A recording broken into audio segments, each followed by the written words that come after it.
Doctor صاحب جس طرح آج ہم نے بات کرنی ہے کہ آپ کسی بھی پوسٹ پہ پہنچ جاتے ہیں اپنی محنت کے تھرو، محنت، لگن، کوششیں، بہت ساری پیچھے ناکامیابی ہوتی ہیں، لیکن جب آپ کسی پوسٹ پہ پہنچتے ہیں، کسی مقام پر پہنچتے ہیں تو وہی عزیز و اقارب، وہی کولیگز، وہی لوگ، دوست، احباب جو آپ کے ساتھ اس وقت ہوتے ہیں جب آپ کچھ نہیں ہوتے ہیں، تب تو آپ بڑے عزیز ہوتے ہیں، لیکن جب آپ کسی مقام پر پہنچتے ہیں تو وہی لوگ آپ کے دشمن ہو جاتے ہیں، وہی لوگ آپ سے حسد کرنا شروع ہو جاتے ہیں، جلن محسوس کرنا شروع ہو جاتے ہیں.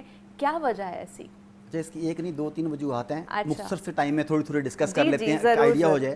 پہلی بات تو آپ نے کامیابی کی بات کی نا، تو کامیابی ایک روشنی ہے، ایک چمک ہے. ہر آنکھ روشنی اور چمک کو برداشت نہیں کر سکتی. چمگادڑ دھوپ میں نہیں نکلتی، الو روشنی میں نہیں نکلتا، انہیں تاریکی پسند ہے. اسی طرح انسانوں میں بھی کچھ ایسے لوگ ہوتے ہیں جو کامیابی کی چمک، کامیابی کی روشنی برداشت نہیں کر سکتے. جب وہ برداشت نہیں کر سکتے تو اس کامیابی کو دیکھتے ہوئے آنکھیں بند کر لیتے ہیں اور خود کو بتاتے ہیں کہ یہ ایک ایلیوژن ہے، یہ ایسا کچھ نہیں ہے. یہ اس کی ریزن ایک یہ ہوتی ہے. دوسری، اپنے عزیز و اقارب کی یا قریبی لوگوں کی بات کی، انہیں اچھا لگتا ہے کہ آپ سٹرگل کریں، انہیں اچھا لگتا ہے کہ آپ مایوس اور پریشان ہوں، اور وہ آ کے آپ کو بڑا بن کے دلاسا دیں. دیکھیں، بڑا بن کے دلاسا دینا. آپ پریشان ہیں، آپ سٹرگل کر رہے ہیں، آپ ان کے پاس جاتے ہیں، مجھے کہ مشورہ دیں، میں بہت پریشان ہوں، حالات بہت خراب ہیں، سمجھ نہیں آ رہی کیا کروں. وہ جو بھی ٹوٹا پھوٹا مشورہ دیں، وہ انہیں ان کی انا کی تسکین کا موجب بنتا ہے کہ دیکھو مجھ سے اس نے پوچھا، میں بڑا ہوں، میں سپیریئر ہوں. اب ایک وقت آتا ہے کہ آپ محنت کر کے انہیں کراس کر دیتے ہیں، اب آگے چلے جاتے ہیں. اب وہی جو پہلے آپ کی ہیلپ کرنا چاہتے تھے، آپ کو موٹیویٹ کرتے تھے کہ واہ کمال کر دیا تم نے، اب وہ یہ کہنے کی بجائے اب وہ سوسائٹی نے ایک نیا سیٹ اپ بنا لیا ہے. وہ سوسائٹی ہر کامیابی کے بارے میں یہ کہتی ہے کہ اس نے ہوگی انفیئر مینز یوز کیے ہوں گے، چیٹنگ کی ہوگی، سفارش کروائی ہوگی، اقربا پروری کا مظاہرہ ہوا ہوگا، رشوت دی ہوگی.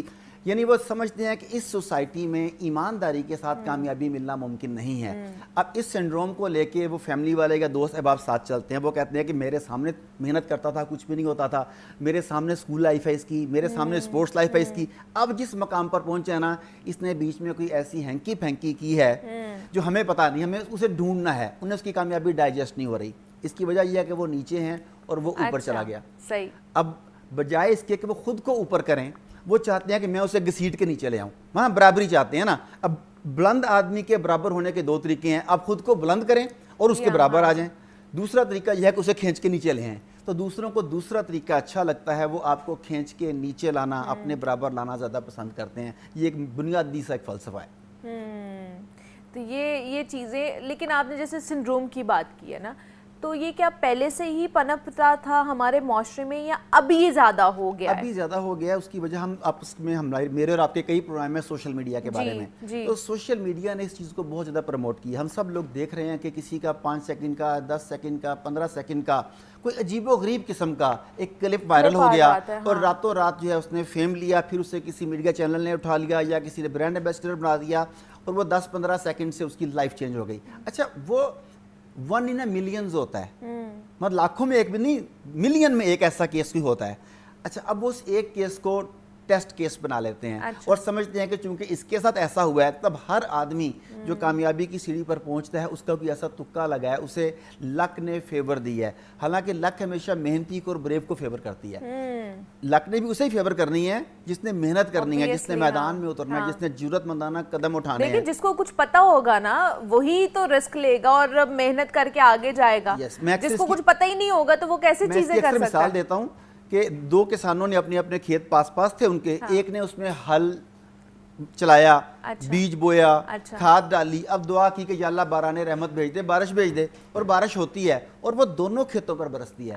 جس نے ہل چلایا ہے، جس نے کھاد ڈالی ہے، بیج ڈالا ہے، اس پر بھی اور دوسرے پر بھی بارش دونوں پر ہوئی ہے، مگر فصل تو وہی لے گا نا جس نے بیج بویا ہے. اب ہم لوگ بیج نہیں بوتے، ہم لوگ کھاد نہیں ڈالتے، اور ہم لوگ سمجھتے ہیں کہ قسمت کی جانب سے سارا کچھ خود بخود ہو جائے گا. ہمارا ہوتا نہیں ہے، دوسرے کا ہو جاتا ہے. اب لوگ جلنے لگتے ہیں. وہ اس بات کو نہیں سمجھتے کہ اس نے بیج بویا تھا، اس نے کھاد ڈالی تھی. اگر وہ بھی بیج اور کھاد ڈالیں، دیکھیں سکسیسفل آدمی سے جیلس ہونے کی بجائے اسے رول ماڈل بنا لیا جائے تو آپ بھی وہاں پہنچ سکتے ہیں جہاں وہ پہنچا تھا. اگر آپ کوئی 20 30 یا 50 سال پہلے کے تھانہ کلچر میں جائیں تو وہاں پہ کھوجی ہوا کرتے تھے. اچھا. وہ اسے کھرا نکالتے تھے, وہ چور کے پاؤں کے نشانات دیکھتے ہوئے آپ کو چور کے گھر تک لے جاتے تھے. انہیں کھوجی یا کھرا نکالنے والے کہتے تھے, کیونکہ چور جس راستے پر چلتا ہے اپنے نشان چھوڑتے ہوئے جاتا ہے. جس طرح چور نشان چھوڑتے ہوئے جاتا ہے, بالکل اسی طرح کامیاب شخص بھی کامیابی کے سفر کے نشانات چھوڑتے ہوئے جاتا ہے. اب جیلس ہونے کی بجائے اس کے نشانات کو فالو کرنا شروع کر دیں. مگر پرابلم کیا آ رہا ہے, ہم کیوں نہیں کر رہے؟ ہم یہ سمجھتے ہیں کہ کامیابی ایک پلیٹ ہے, ایک ڈش ہے, اور جس آدمی نے لے لی اب ختم ہو گئی. وہ ایک ہی تھی, اس نے لے لی, اب میں کچھ نہیں کر سکتا. بھئی کامیابی ایک بے شمار ڈشز کا بفے ہے. آپ کے لیے اور آپ کے ملنے والوں کے لیے بے شمار ڈشز پڑی ہیں. Just go move and take your, اپنا شیئر لیں اپنا. لیکن اس کے لیے آپ کو ہمت کرنی پڑے گی جو ہم کرنے کو تیار نہیں ہیں. اچھا, یہ خاص طور پر کیا پرسنل لائف میں یہ چیزیں زیادہ ہوتی ہیں یا پھر پروفیشنل لائف میں چیزیں زیادہ ہوتی ہیں؟ اچھا, پہلے تو یہ عام طور پہ نا پرسنل لائف میں زیادہ ہوتا تھا, اسی لیے لوگوں نے رشتہ داروں کو پہلے تو شریکے کہنا شروع کیا. اور ہمارا ہے نا عزیز و اقارب, وہ جو عزیز و اقارب ہے وہ الف سے لکھا جاتا ہے. یہ بڑی مزے کی بات ہے, الف 2 نقطوں والا کاف اور الف پھر رہے اور اقارب. اور ایک ہے اقارب جسے بچھو کہتے ہیں, وہ این سے ہوتا ہے. صرف الف کو این سے بدل دے تو وہ بچھو ہے. تو کئی لوگ اب عزیز و اقارب کو نا این والے اقارب لکھتے ہیں کہ ان میں کئی بچھو پائے جاتے ہیں جو جب وقت ملے آپ کو ڈس لیتے ہیں.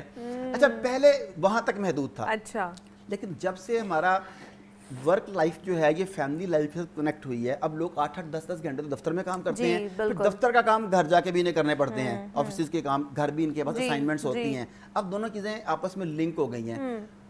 اس کا نتیجہ یہ نکلا ہے کہ اب آفس میں بھی یہی ساری کی ساری چیزیں چل رہی ہیں. اب آپ نے ٹائم پاس کرنا ہے, اب گھر کی باتیں, جو گھر والا فلسفی تھی نا, اس نے چیٹنگ کی ہے, اس نے 2 نمبری کی ہے, اس نے رشوت دی ہے, وہ یہاں پر بھی ساری کی ساری چیزیں آ گئیں. پہلے محنت کو سراہا جاتا تھا, کسی کی خوشی پر خوش ہوا جاتا تھا. کسی نے نئی گاڑی لی ہے نا, وہ سڑک سے گزرتی تھی نا, تو لوگ کہتے ہیں ماشاءاللہ یار کتنی پیاری گاڑی ہے یار, اللہ تعالیٰ سے حفاظت کرے. آج کوئی بندہ نئی گاڑی لیتا ہے, 2 نمبر کام کیا ہوگا. آج کے دور میں یار ایمانداری سے کون پیسہ کما سکتا ہے؟ بجائے اس کے کہ آپ یہ سیکھیں کہ اس نے کیسے یہ گاڑی لی, کیسے یہ گھر بنایا, کیسے یہ لائف سٹائل اچیو کیا.